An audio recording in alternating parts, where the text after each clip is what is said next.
Oh my goodness, it's the Crunch McDabbles show. I'm your sovereign host, Crunch McDabbles. Today we're doing a top list. A top 10 list. Today we're doing a top 10 list. What's the world come to? We're doing top 10 lists. Today's list, top 10 things to do instead of making a third attack in Pathfinder 2nd Edition. You see, third attacks in 2nd Edition are pretty rough. As 1st Edition players, we've been conditioned to use full round attack options whenever we could. That was always a strategy. Move into position, full round attack until the monster was dead, and then move on to the next monster and repeat the process. That was the strategy, and it worked. So it's only natural that with 2nd Edition, and with the opportunity right at the first level to make 3 attacks, or even 4 attacks if you're a ranger, we would assume that we're supposed to use all our attacks at each opportunity if we want to do some damage. However, the third attack has this huge penalty associated with it. It's -10 or -8. It's a complete long shot. Basically, it's a trap. It's a trap! Many times you're going to only hit on a 20.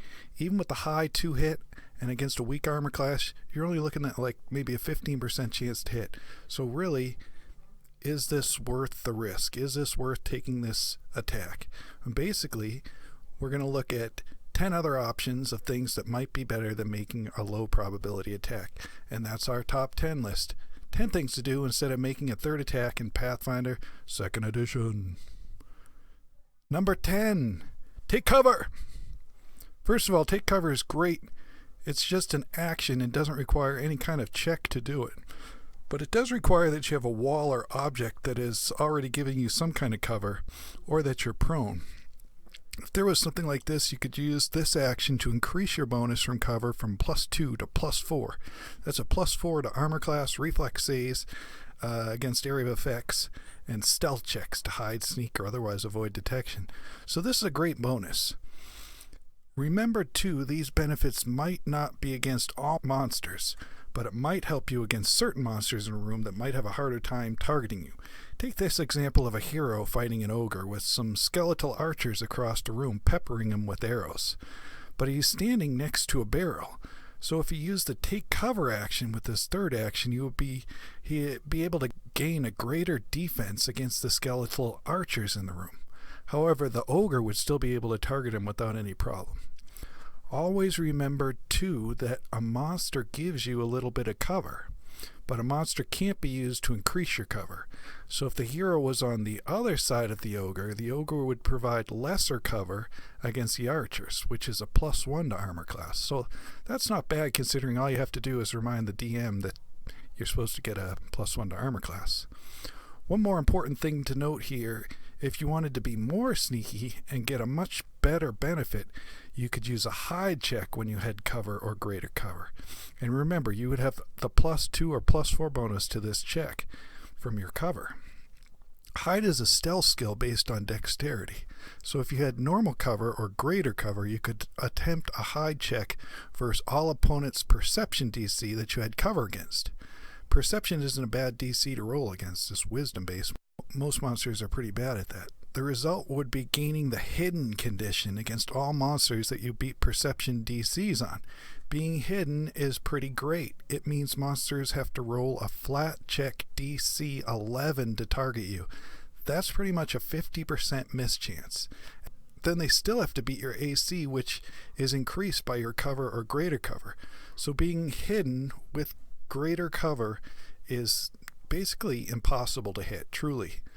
Do the math, it's pretty safe. This could be a clever way for a rogue or sneaky character to avoid getting crushed by a bevy of nasty archers and mages. It might keep them alive. Let's say a ranged character with something to hide behind, like a barrel, fires a shot, then uses an action to take cover, and then the hide action each round. He could get one good shot each round without a penalty and then make themselves really hard to hit for the rest of the round. So that's pretty slick. Number 9, aid. I really like aid. Aid's a basic action. It's a great example of a party working as a team. Basically, you're going to trade your third crappy attack that will probably never hit to give one of your allies a +1 circumstance bonus to hit. It's not much, but don't forget that a +1 to hit also increases the critical range of the attack too. So take what you can get. So aid is a reaction, but it's a reaction that you prepare on your turn, sort of like preparing an action. So on your turn, you spend an action preparing to aid, but you don't actually do it until another character's turn. So it's a reaction at that point, and therefore it shouldn't take an attack penalty. Let's say you prepare an aid action to help another character hit, distracting the monster, let's say. When your party member makes the attack, you get your reaction and make your check. Or maybe a skill check, maybe an attack. It depends what you're doing and what the DM decides the check should be.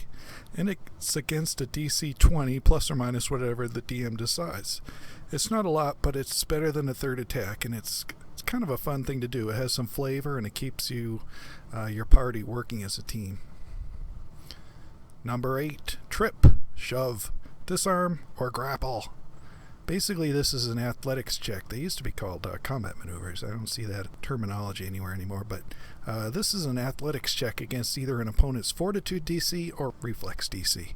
Now, these are considered attacks, so it is going to take the multiple attack penalty associated with which attack you're taking, but it is worth considering these because a monster might have a lower reflex or fortitude save than it has armor class, so maybe you're going to increase your chance to affect the monster by 20 or 30% because you're targeting a weaker defense of the monsters. So these are worth considering. Each of these attacks requires two things.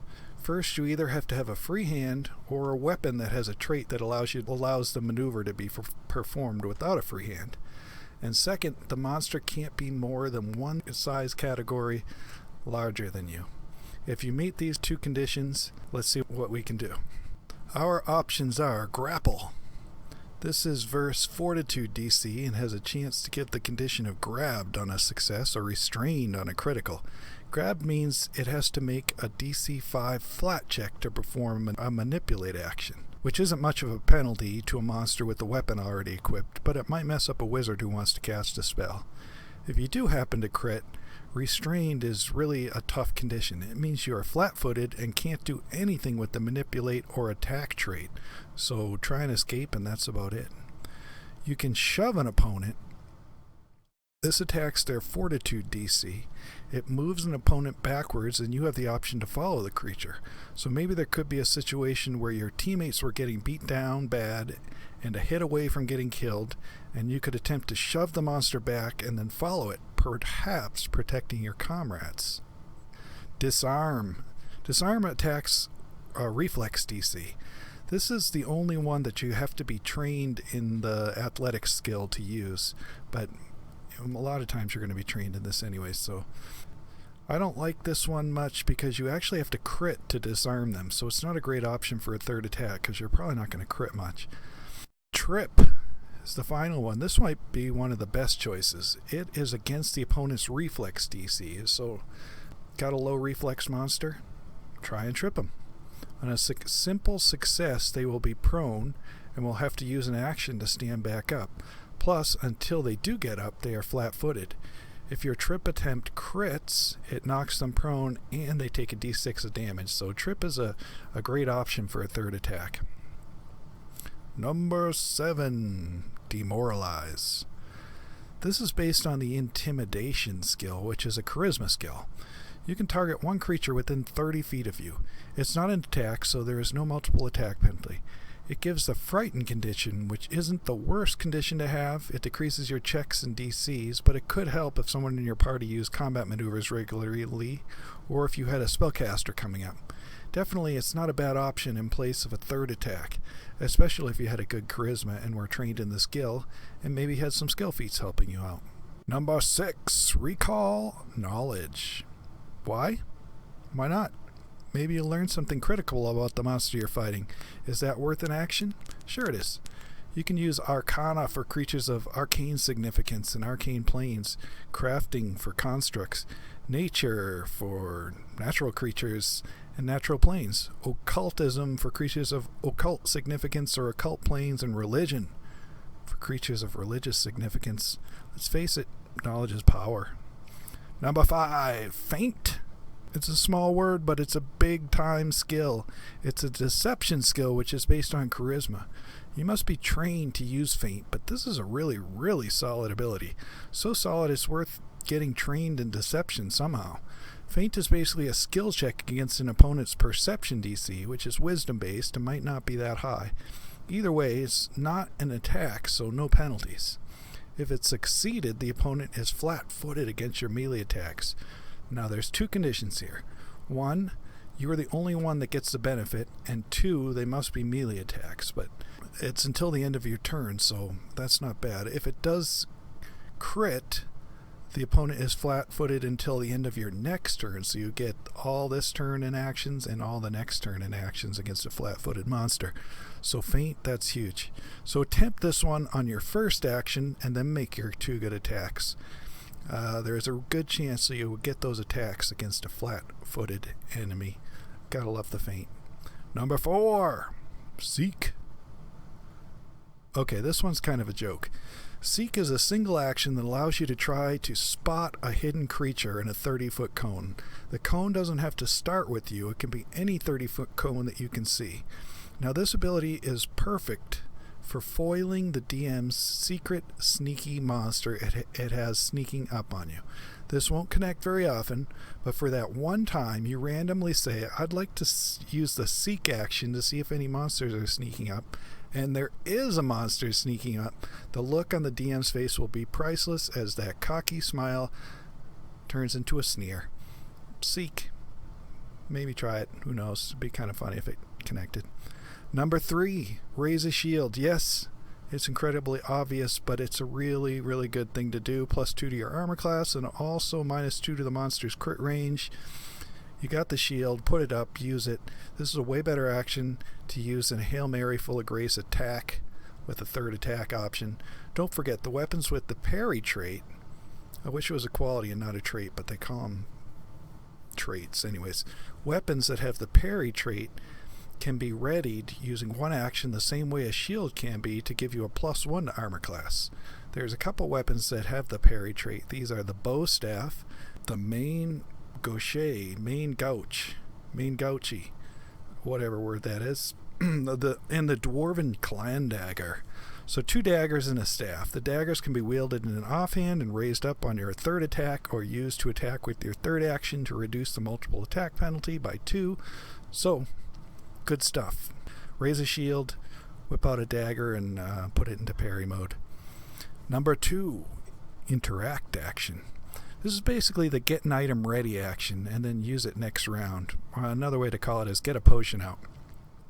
This is kind of playing the long game because you know there's 2 ways to do this. You could pull the potion out and drink it all in one round, but then you're giving up some attacks. So you got these 2 good attacks. If you made 2 good attacks, pulled the potion out, and then the next round drank the potion and then made 2 more good attacks, it's sort of like if you're playing the long game, this is a little more productive, a little more efficient. Now you can only do this if you have a free hand available, so sword and board fighters and 2-handed fighters are in a little bit of a pickle here. So choosing a one-handed weapon that can be wielded in 2 hands for extra damage gives you some versatility here. These weapons are the staff, the bastard sword, a gnome hooked hammer, a katana, or a dwarven war axe.